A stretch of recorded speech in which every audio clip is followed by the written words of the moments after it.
America में वो पढ़ रहे हैं। पूरे दुनिया के अंदर में जो सबसे नई एकेडमिक डिस्कोर्स है जी सर, उसमें वो पारंगत हैं। जी सर। और दूसरी तरफ में वो झारखंड में आते हैं और जनजातीय भाषा, आदिवासी भाषा और यहाँ की क्षेत्रीय भाषा के ऊपर में वो काम करते हैं। एक तरफ में वो मॉडर्निटी के साथ में है, दूसरी हाँ, तरफ में ट्रेडिशन का जो मूल खूंटा है, अगर केंद्र है उनकी परंपरा, रीति रिवाज, पर्व त्योहार, उनकी स्पिरिचुअलिटी, और उसको वो बिल्कुल मजबूती से पकड़ते हैं। और वो बाद में किताब में लिखते हैं आदि धर्म कि जो लोग आदिवासी समाज के नहीं हैं, जिनका जीवन साहचर्य पर और सामूहिकता पर नहीं है, उनके लिए ये समझना बड़ा अजीब सा लगेगा कि नाचने वाले ही बचेंगे कैसे। उन तमाम राष्ट्रीयता रखने वाले जिनकी पहचान को, जिनकी गरिमा को जगह नहीं मिली है अपने आप को व्यक्त करने के लिए, उन्होंने एक सूत्र दिया, फार्मूला दिया कि आप अपने कल्चर को, अपने आर्ट के उन भाव में जहाँ पर आप अपने आप को एक्सप्रेस कर सकते हैं, आपका जो अंदर की जो बेचैनी है, अंदर का जो सौंदर्य है, वो जिस चीज़ में निकल के आता है वो आप करें। जी सर। ब्रिटिश राज के अंदर में पूरे राजे रजवाड़े लोग एक एक करके ब्रिटिश के आगे झुक गए। लेकिन ये आदिवासी ही इलाका था जिसको उनको कॉन्कर करना पड़ा, जबकि आदिवासियों में कोई मुकुटधारी राजा नहीं था, कोई सेनापति नहीं था, कोई स्टैंडिंग आर्मी नहीं थी। फिर भी अब आप ये पूछेंगे कि भाई ये ब्रिटिश से लड़ कैसे रहे थे। टूटा फूटा घर, घर में दरवाजा में ताला नहीं है, दरवाजा नहीं लगा हुआ, और वो आदमी ब्रिटिश जिसका सूर्य नहीं डूबता है, वो कैसे उसके खिलाफ लड़ा।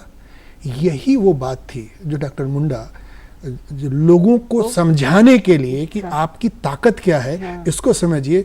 ये कैरोल बाबी रॉकी जो थी वो आई थी, और डॉक्टर मुंडा ये सरना टोली से उनका जुलूस निकला था, और डॉक्टर मुंडा गाना बजाना करते करते करते लेके गए। आज देखिए वो जुलूस झारखंड की पहचान है। हाँ सर। उसमें जो अथाह समुद्र जैसे लोग निकलते हैं। और उन दिनों में प्रशासन को कोई दिक्कत नहीं होती कि यहाँ वायलेंस होगा या पुलिस लगाओ। देर रात तक नौजवान लोग नाचते गाते घूमते फिरते आते। हमने ये देखा है कि यहाँ की जनता को जब भी राजनीतिक कॉल आया है तो सड़कों पर आई है, लेकिन वो फिर आंदोलन से थम सा गया है। राजनीतिक नेतृत्व विफल होता रहा, लेकिन सांस्कृतिक नेतृत्व ने झारखंड आंदोलन को आगे की तरफ में बढ़ाया। तो ये जो वैचारिक आधार प्रकट करने का काम डॉक्टर मुंडा ने किया।